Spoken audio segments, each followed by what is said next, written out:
Assalamualaikum warahmatullahi wabarakatuh. Selamat datang di video pembelajaran microlearning filsafat pendidikan oleh kelompok 5. Pada kesempatan kali ini, kita akan membahas mengenai aliran filsafat progresivisme dan pandangannya terhadap pendidikan. Adapun dosen penanggung jawab pada mata kuliah ini yaitu Bapak Dr. Ismail MS. Dan video ini akan dijelaskan oleh Hikman Ruljana, Fitri Ramadhani, dan Nurul Aziza.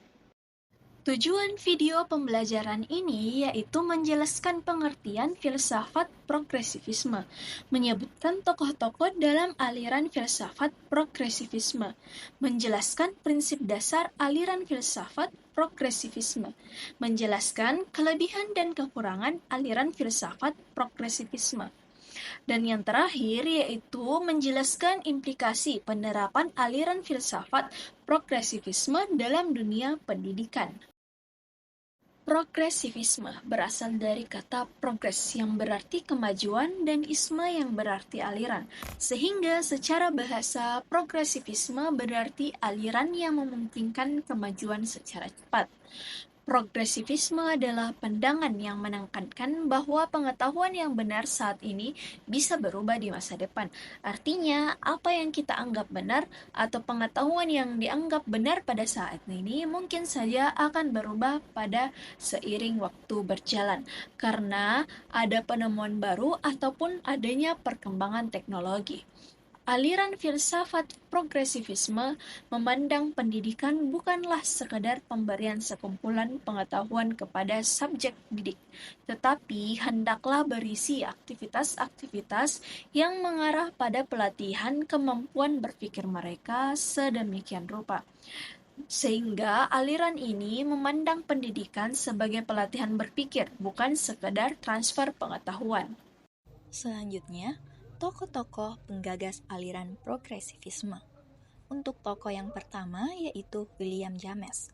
Pada tahun 1842 sampai dengan 1910 Masehi, William James adalah seorang filsuf yang terkenal sebagai salah satu pendiri mazhab pragmatisme dan sebagai seorang psikolog terkenal, di mana dari pemikiran psikologinya kemudian memunculkan psikologi pendidikan di dunia barat pada abad ke-19. William James menekankan pentingnya melakukan pengamatan belajar mengajar di ruang kelas untuk meningkatkan pendidikan dengan rekomendasi pendidik yang mengajarkan pelajaran satu tingkat lebih tinggi dari tingkat pengetahuan dan pemahaman anak untuk merentangkan pikiran mereka. William James juga berpendapat bahwa fungsi otak atau pikiran harus dipelajari sebagai bagian dari mata pelajaran pokok dari ilmu pengetahuan alam. Tokoh yang kedua yaitu John Dewey. Pada tahun 1859 sampai dengan 1952 Masehi. John Dewey merupakan filsuf asal Amerika Serikat yang dikenal sebagai salah satu tokoh utama dalam mazhab pragmatisme. Selain sebagai filsuf, Dewey juga terkenal sebagai kritikus sosial dan pemikir di bidang pendidikan. Pandangannya yang revolusioner tentang cara belajar yang lebih berfokus pada peserta didik itu sendiri. Dalam teori pendidikan, progresivisme yang dikemukakannya, Dewey menekankan bahwa pentingnya pengalaman peserta didik dan minat mereka sebagai pusat proses pembelajaran. Ia berpendapat bahwa pendidikan harus berfokus pada anak dan minat mereka, bukan hanya semata-mata pada mata pelajaran atau kurikulum yang kaku. Bagi Dewey, jika siswa dilibatkan secara aktif dalam proses pembelajaran, mereka akan merasa lebih nyaman, bersemangat, dan hasilnya akan lebih maksimal. Selain itu, Dewey juga mengemukakan konsep learning by doing, atau belajar melalui pengalaman langsung.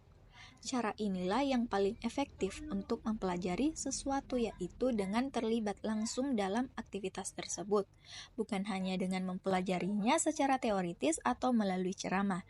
Dengan melakukan sesuatu secara langsung, seseorang tidak hanya memahami teori, tetapi juga menguasai keterampilan atau tindakan yang diperlukan secara lebih mendalam. Materi selanjutnya yaitu prinsip-prinsip aliran progresivisme. Gambaran mengenai prinsip-prinsip progresivisme yaitu yang pertama, proses pendidikan menemukan asal-muasal dan tujuannya pada anak. Kedua, subjek adalah aktif, yaitu bukan pasif. Ketiga, peran guru adalah sebagai penasehat, pembimbing, penanda daripada sebagai rujukan otoriter atau tidak bisa dibantah, dan pengaruh ruang kelas.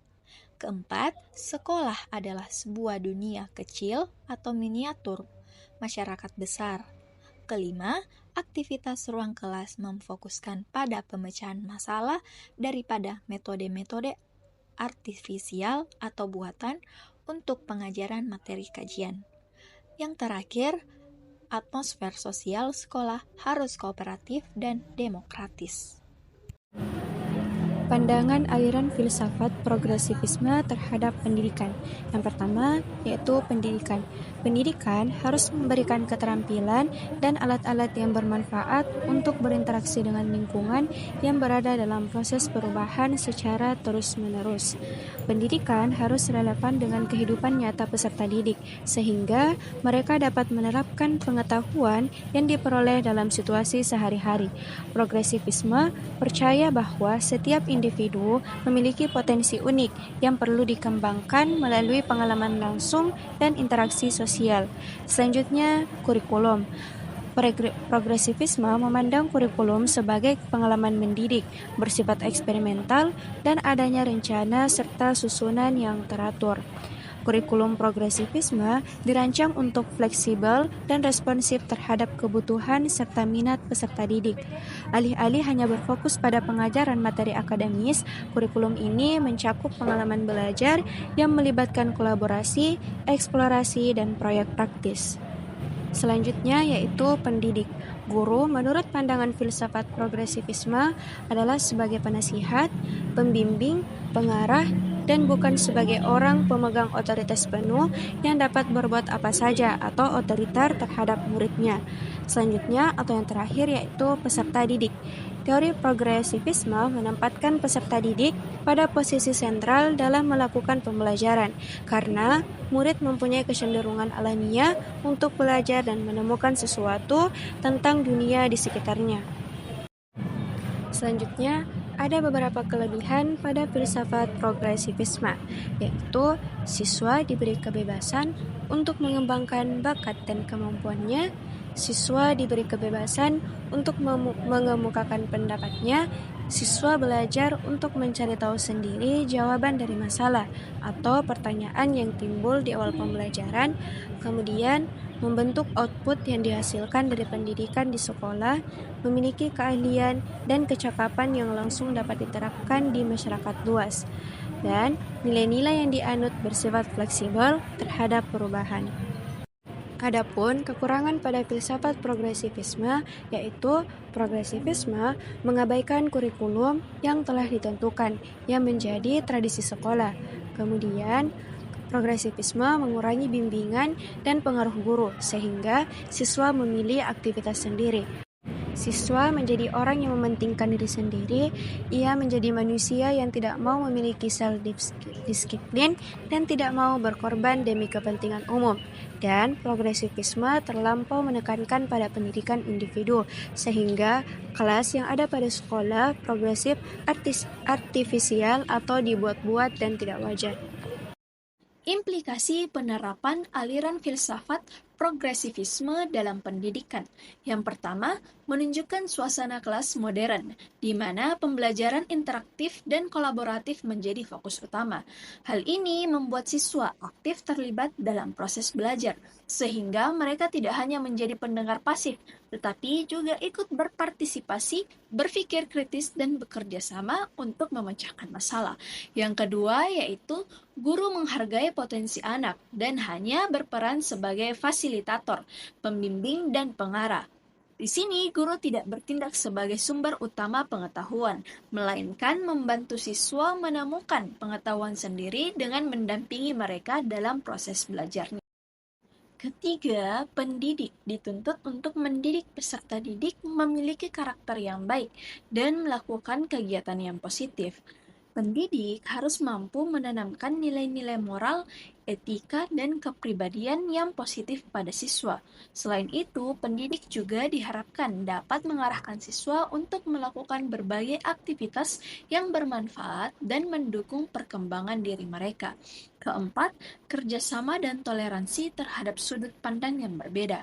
Dengan sikap ini, diharapkan setiap individu dapat berkontribusi secara efektif dalam lingkungan sosial dan profesional yang beragam, menciptakan suasana yang inklusif dan produktif.